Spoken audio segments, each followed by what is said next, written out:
My name is Kayode Ladeinde, sitting in for Kedera Ahmed. In this edition of Pivotal, we focus on the surge in separatist agitation in Nigeria. While the voice of agitations around Biafra may have been the loudest, most persistent and visible, there are separatist agitations in virtually every area in the country. Among the Yorubas, for instance, there has been a direct call for Oduduwa Republic. In the north, there are demands for Arewa Republic. In the center of the country, known as the Middle Belt, voices have also been raised for a country independent of the entity called Nigeria. Interestingly, in the Niger Delta, the region which produces the bulk of the oil, which accounts for the bulk of Nigeria dollar earnings, the focus for activists has largely been an agitation for a larger share of the region's oil revenue. Overall, the debate on the sustainability of the Nigerian state has moved from the fringe to mainstream. These secessionist movements across the country are at loggerheads with the federal government, which has a history of silencing secessionist movements through the use of force. There are those who believe that renegotiating Nigeria's unity is required to stop the country torn apart.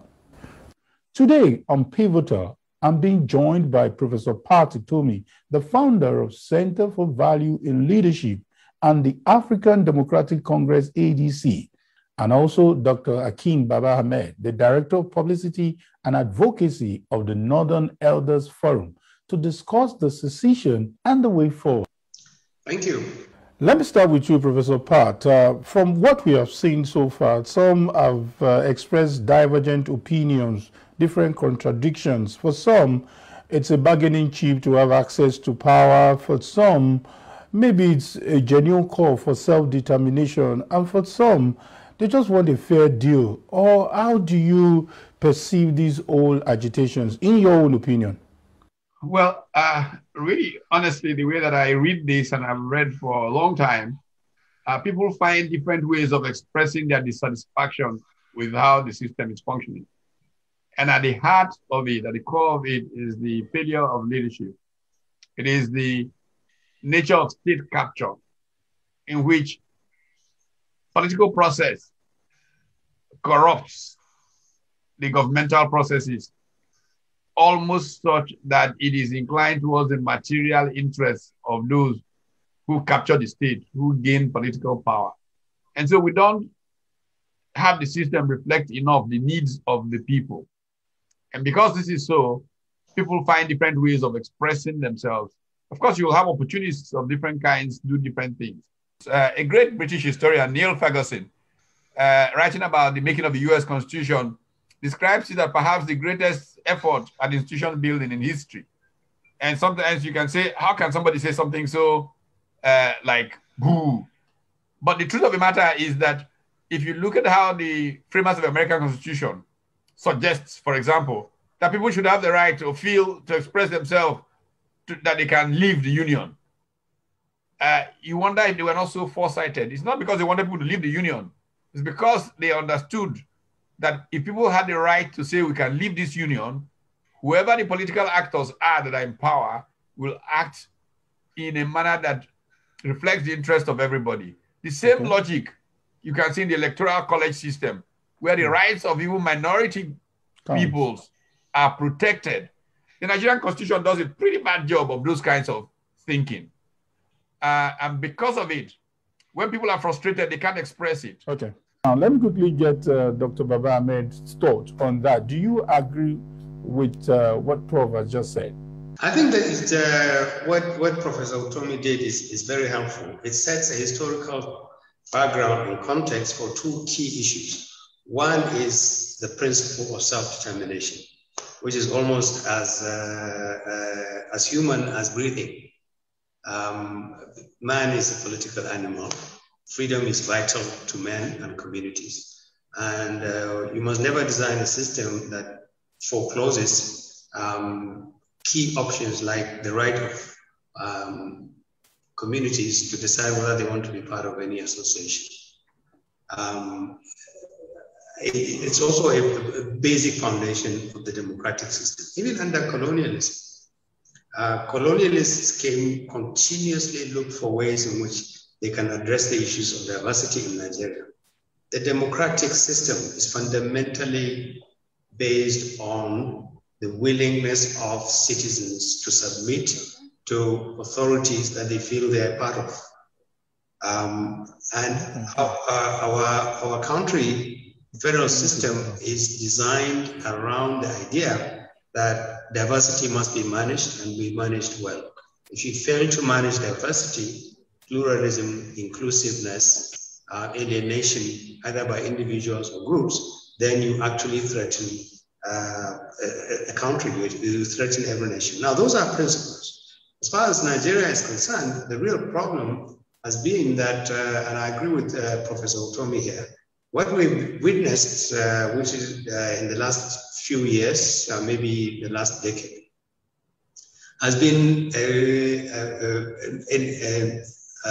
an abuse of the responsibility of leadership to address diversity, to manage it in such a way that it builds a country rather than breaks down a country. That's the first failure of leadership. It is a fundamental responsibility of politicians to manage diversity.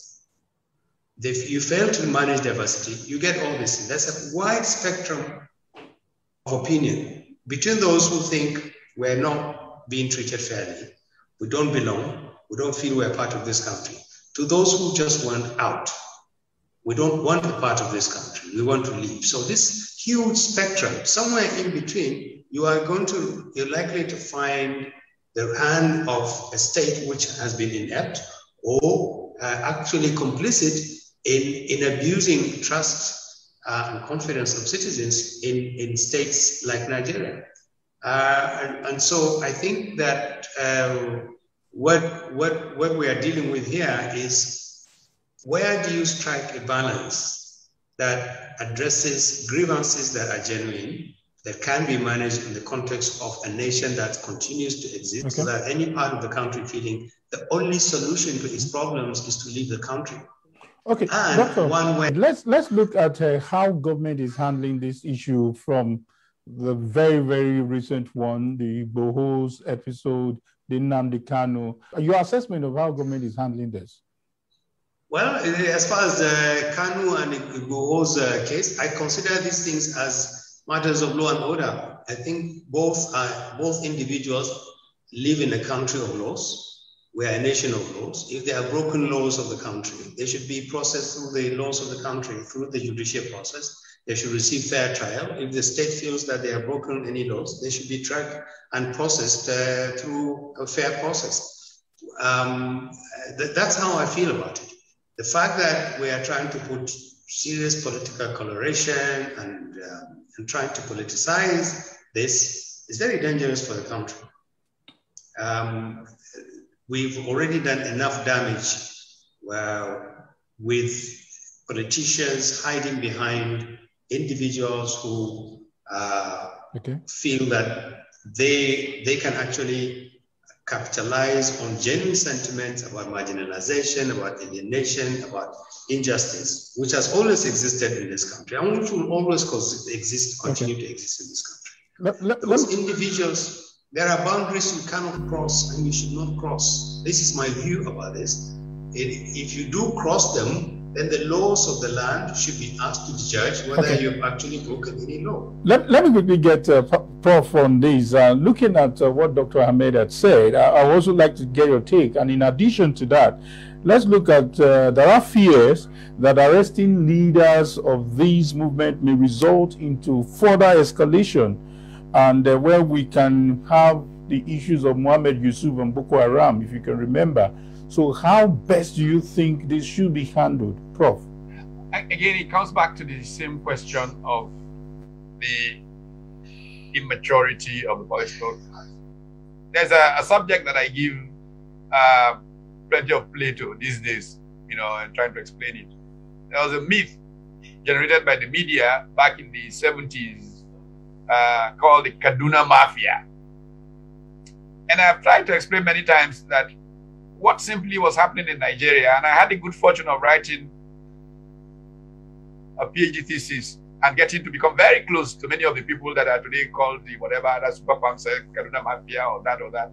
They were simply a group of thoughtful people who lived in Kaduna within a certain 2 square kilometers area, and a group of thoughtful people who lived mainly in Victoria Island and Ikoyi in Lagos.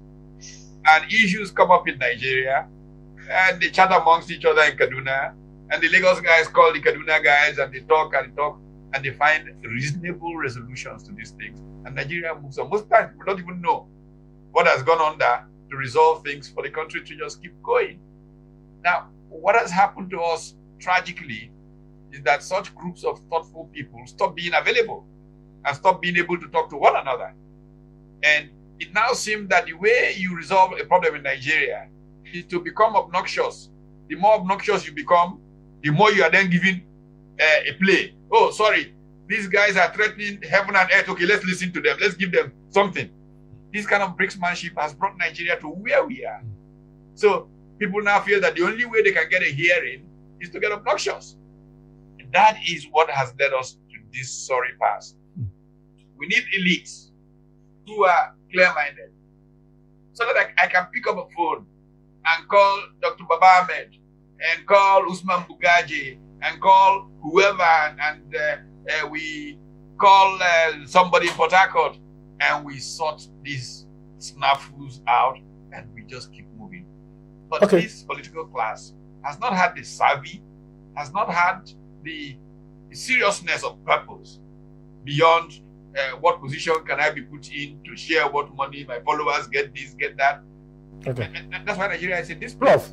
Prof, we're going to deal more on that, because you've touched some of the things that the political class is doing wrongly, but we are going to be very, very pragmatic to look at how to handle situations where we've had them, you know, resulting to use of weapons and the rest. Let's look at how these agitations have resulted into. We have what people call the ESN in the Southeast, and we also have some situations where people have also seen weapons with some of these agitators. So how do you think government should handle this without, probably if you're saying that it should not use brute, what you see, again, it's part of the fundamental structural problems and constitutional problems that we have. The policing function, everywhere it works well, in my opinion, in the world, is a local function. Okay, I'll give an example. I lived in a college town in America. It's called Bloomington, Indiana. The university in that town has its own police force who carry guns and everything. The city of Bloomington has its own police force, appropriately armed and everything. The county has its own police force. The state has its own state troopers, and so on and so forth. Now, when I was growing up, I grew up mainly in northern Nigeria, you know, Kaduna, Maiduguri, Jos, Kano, where I started school in 1960, Kuzo, and we had native authority police in those days. It is the so-called reaction to the abuse of the native authority police that leads to this, no, federal policing is the only way. Doesn't make sense. In the United States, local police in the South was used to abuse the rights of black people. What happened as their system evolved was that after the Civil Rights Acts and all of those, if an issue involves a civil right, it's immediately kicked up and the FBI gets involved. Okay. But to say that policing, which is more effective as a local function, should reside in Abuja, where an IG who doesn't know what is hurting you in so that takes us to the issue of devolution of power. Sorry? That takes us to the devolution of power, the state policing. Yes, absolutely. That's it. I'm very much interested in this aspect you have gone into. And let me quickly get Dr. There seems to be some kind of confusion on what is secession and what is devolution of power. Can you help us bring out this dichotomy, and probably some of these agitators will get it correctly? My understanding of secession is just an outright. People feel we don't want to be part of this country. We have grievances. We believe that these grievances cannot be resolved in the context of Nigeria, and therefore we want out. So that's what I understand by secession. So with devolution of power solve it, maybe I should use the buzzword. Devolution of power will address a huge part of the resentments and the frustrations that give rise to these sort of things. However, you always have people who think no matter what you do, the only way they become politically relevant is by saying, we don't want to be part of this country. Now, what is the question to ask here is, what is it that gives these marginal people, that we want out people? We don't want anything else but want. What is it that gives them the opportunity to move to the center stage? And it is poor governance, failure to appreciate how to manage the diversity, failure to address issues like local policing, giving local communities power to decide how their lives should run, giving them power to decide how resources can be generated and used, creating an environment where they feel both local and Nigerian. This is vital. You need Nigerians who feel that they are relevant to governance, but they are also Nigerians. So restructuring the country, giving huge responsibilities down to local communities is vital to do this, so that they deal with this issue. And it's not everything that has to be decided by Abuja. The threat with the way we run things now is you put so much power and responsibility in the center. When things go wrong, people have nowhere else to go to or to blame but the center. Let me go back to Prof. There's a bit of confusion here again. We've seen some of these agitators, especially the IPOP, saying that they don't even have trust in the political class in the Southeast. So why the governors are in unison to say that let's have a devolution of power, let's have more powers to the federating unit. But this set of IPOP agitators even believe that they have to start their own government. Do you think the way they are asking for secession, there is a correlation to the idea of restructuring? Well, first of all, I think that we have to understand the problem of trust is Nigeria writ large. The Nigerian people have no confidence in the Nigerian political class, let's be honest. I was on a Lagos Business School, a conference on how Nigeria moves forward a few days ago. And a senior advocate of Nigeria of some repute said, look, we need to just cut and get rid of every one of these political actors now. Just get rid of the whole class and start afresh. And I can imagine the frustration that leads to that kind of conclusion, because the basic thing about public life is trust. And so this trust of public officials, of politicians, is at a very low ebb currently in Nigeria because of the class of politicians who have dominated our country for a while. It's not just in the Southeast, it's across the country. But there is an even deeper problem in engaging with the Southeast, in the sense that many of the people who are agitators in the Southeast think that the political class in the Southeast is an external imposition on them. Because of this, again, central nature of Nigerian politics, they see them as agents of some characters far, far away from them who can feel their pain. So the trust factor is even deeper in a place like the Southeast. And so that is a challenge that makes the conversation more difficult. But it can be managed. First of all, part of my call is that more serious-minded people should step into the arena, and that part of our problem is the complicit middle. I say the middle class, the educated groups, the people who are not hustling for power for personal reasons rather than to get society better, are allowing themselves to become too marginal. They should speak up like Dr. Baba Ahmed is speaking up, like Dr. Bugaje is speaking up, like Professor Ekoyin Salajayi was speaking up on this program. And they should become active in saying, this nonsense can't go on anymore. Okay. That way, we can take our country back and work for the people of the country ordinary people, middle class people, to get the country truly running. Okay, Prof. And let's continue from where you just dropped that. Dr. Ahmed, so taking it from where you stopped, how do we ensure equity and fairness? I think from what you're saying now, every ethnic nationality is involved, crying about the issue of marginalization, including the Fulanis, the Jukuns.